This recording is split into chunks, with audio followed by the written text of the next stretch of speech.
ঘন সবুজ জঙ্গলের কোণে বাস করত এক অপূর্ব সুন্দর ময়ূর। তার রঙিন পেখম আর দৃষ্টিনন্দন নাচে মুগ্ধ হতো সব প্রাণী।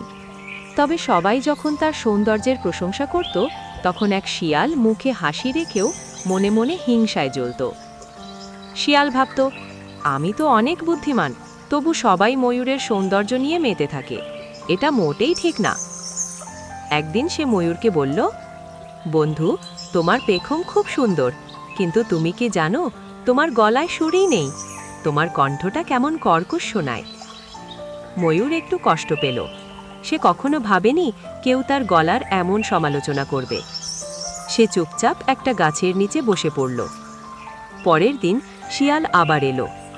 এবার বলল, আমি চাই আমরা বন্ধু হই, তুমি সৌন্দর্যে সেরা আর আমি বুদ্ধিতে। আমরা যদি একসাথে থাকি তাহলে পুরো জঙ্গল আমাদের সম্মান করবে। ময়ূর বিশ্বাস করল। দিনে দিনে তারা বন্ধু হয়ে উঠল। শিয়াল তার বুদ্ধি দিয়ে ময়ূরকে বিভিন্ন বিপদ থেকে বাঁচাতে লাগল, আর ময়ূর তার নাচ দিয়ে শিয়ালকে খুশি করত। একদিন শিকারের ফাঁদে পড়ে গেল ময়ূর।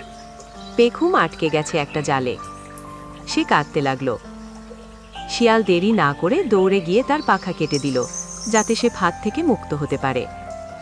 ময়ূর প্রথমে কষ্ট পেল, তার সৌন্দর্য হারালো, কিন্তু সে বুঝতে পারল সত্যিকারের বন্ধু কখনো সৌন্দর্য দেখে না, দেখে মন। ময়ূর বলল, তুমি আমার জন্য সবচেয়ে বড় উপহার, কারণ তুমি আমার সত্যিকারের বন্ধু। সেদিন থেকে জঙ্গলের সবাই বুঝল সৌন্দর্যের চেয়ে বন্ধুত্ব অনেক বড়।